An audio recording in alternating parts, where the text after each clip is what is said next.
Civil कोर्टमध्ये केस file करायचा आहे तर थांबा, आधी ज्युरिस्डिक्शन समजून घेऊयात.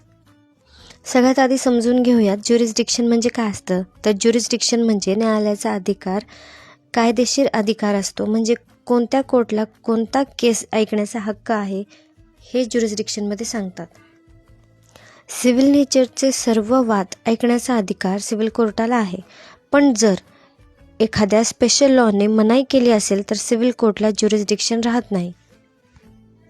For example property dispute, recovery of money, Breach of contract, stay order, हे सर्व सिव्हिल नेचरचे डिस्प्यूट आहेत.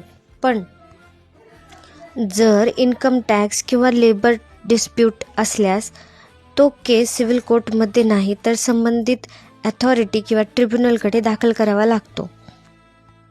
सिव्हिल केस फाईल करण्याआधी ज्युरिस्डिक्शन तपासणे खूप महत्त्वाचे असते. फ्रेंड्स, अशाच नवीन लॉच्या माहितीसाठी तुम्ही माझ्या चॅनलला नक्की लाईक, शेअर, फॉलो आणि सबस्क्राईब करा.